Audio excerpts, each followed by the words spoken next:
Tariff ही एक trigger हो सकता है या फिर अर्निंग्स पे आपकी मेजरली फोकस रहे? नहीं, देखिए, टैरिफ एक ओवरऑल फैक्टर तो डेफिनेटली है। लेकिन मेरी ये उम्मीद है कि या तो टैरिफ सेटल हो जाएगी और या तो फिर वो 1 अगस्त तक कैरी फॉरवर्ड हो जाएगी, जो कि जो बेसेंट जो है वो भी बोल रहे जी। हैं। जी। तो मेरे हिसाब से tariff will affect export countries who are okay. Exporting to US, export companies. लेकिन जो डोमेस्टिक है, वहाँ पे अभी रिजल्ट सीजन जैसे कि आपने बताया कि शुरू हो रही है, तो जहाँ जिस जिस कंपनी के रिजल्ट या बिजनेस अपडेट्स अच्छे आएंगे, या जिसको ऑयल समझो, ऑयल ये $70 के नीचे जो ऑयल चल रहा है वो हेल्प करेगी। जी। जी। करेक्ट, वो सेक्टर्स और वो कंपनीज को मुझे नहीं लगता है कि कोई बड़ा नुकसान होगा। तो ओके। उस पे ध्यान, इन्वेस्टर्स को उसी पे ज्यादा ध्यान देना चाहिए। Ultimately market is a slave of earnings. तो जहाँ पे करेक्ट। अर्निंग अच्छी आएगी, कमेंट्री अच्छी होगी, आगे का आउटलुक अच्छा होगा, उन स्टॉक्स में, जैसे कि मेरा ये मानना है कि रिलायंस जैसे स्टॉक्स है जहाँ रिफाइनिंग और रिटेल काफी अच्छा कर रहे हैं, जी। और 7% ऑपरेटिंग कैश फ्लो यील्ड पे कंपनी मिल रही है, 20 लाख करोड़ का मार्केट कैप है, अराउंड 1.5 लाख करोड़ का कैश प्रॉफिट है।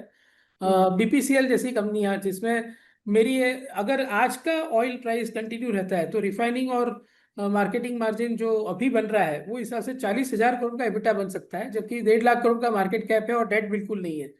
तो ऐसी करेक्ट। जैसे हमने देखा आज गोदरेज कंज्यूमर का जो बिजनेस अपडेट आया है, जी। काफी स्ट्रॉन्ग बिजनेस अपडेट था। इंडिया बिजनेस में 5% वॉल्यूम ग्रोथ, 8-9% रेवेन्यू ग्रोथ, और कॉन्सोलिडेटेड लेवल पे पूरे साल में वो लोग बोल रहे हैं कि हमें consolidated EBITDA double digit growth दिख रहा है, जी। बिकॉज पाम ऑयल का जो प्राइस अभी गिरने लगा है, जिसका उनको करेक्ट। फायदा सेकेंड हाफ में होगा। तो ओके। ऐसी अच्छी हाई क्वालिटी कंपनीज जहाँ रिजल्ट्स और कमेंट्री का कॉम्बिनेशन अच्छा है, आई थिंक वो अच्छे करने चाहिए। In my view, irrespective of what happens to tariff discussions, tariff से एक नी जग रिएक्शन आ सकता है, that too mainly in export, जहाँ पे यूएस ज्यादा एक्सपोर्ट है वहाँ उन्हीं कंपनी। जी। जी, बिल्कुल आपने सही कहा कि डोमेस्टिक स्टोरीज पे ध्यान दें और अपने कंजम्पशन डिमांड को देखते हुए अर्निंग्स पे ध्यान दें, और उसी के हिसाब से आप you can take call on the markets.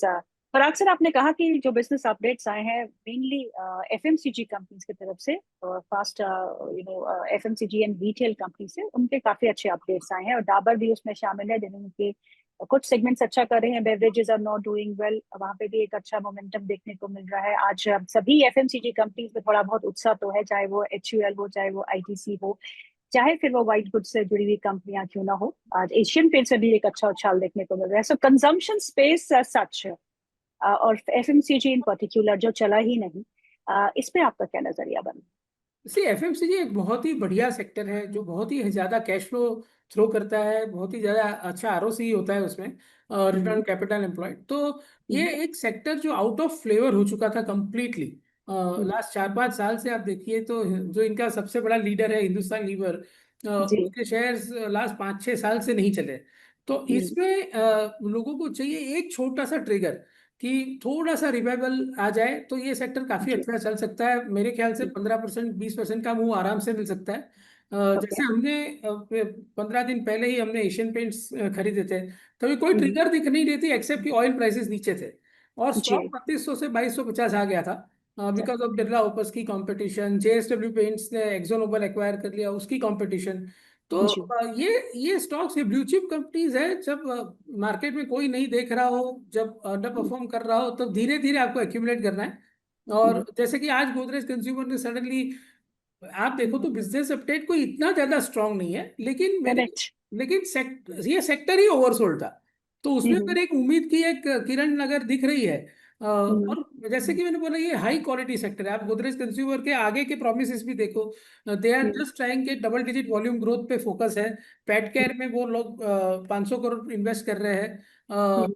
और आज अभी जो रेंज है उनकी प्रोडक्ट्स की उसमें भी है हेयर डाई, आपका हाउस होल्ड इंसेक्टिसाइड्स, मतलब कि गुड नाइट, लिक्विड हम्म। डिटर्जेंट, हम्म। एयर फ्रेशनर, सारी कैटेगरी अच्छी ग्रोथ कर रही है।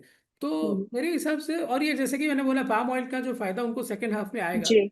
जी। ऐसे मेरे हिसाब से ये सेक्टर जो ऐसा है वो अभी हम्म। आपने देखा होगा कि ये जो ईरान इसराइल हुआ, इंडिया पाकिस्तान हुआ, तो सबका ध्यान सिर्फ डिफेंस पे था, राइट। करेक्ट। तो ऐसे टाइम पे हमारा ये जनरली थिंकिंग रहता है कि उस सेक्टर से हट जाओ जहां सबका ध्यान है, और ओके। ऐसे सेक्टर पे फोकस करो जहां किसी का ध्यान नहीं है, लेकिन कंपनीज करेक्ट। क्वालिटी कंपनीज है।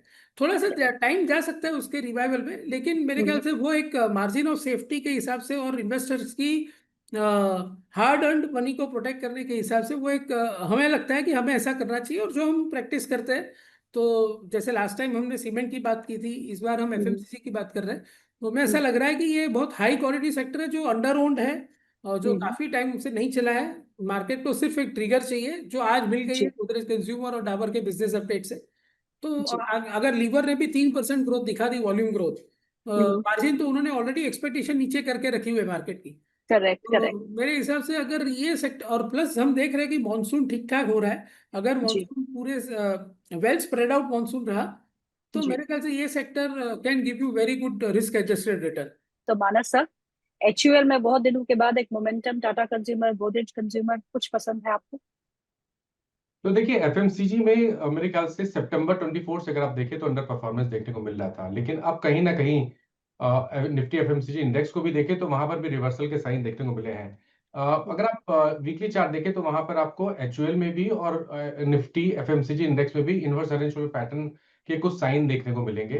मेरा समझना है कि जिस तरह का परफॉर्मेंस आज हमने एचयूएल में देखा है, उसको देख के तो लग रहा है कि एचयूएल तैयार है नेक्स्ट मूव के लिए। और मेरे ख्याल से जो 3000 से क्रैक देखने को मिला था, उसको कम से कम 50% करेक्ट करेगा, तो उस केस में 2625 से 2675 तक की रैली स्टॉक दिखा सकता है।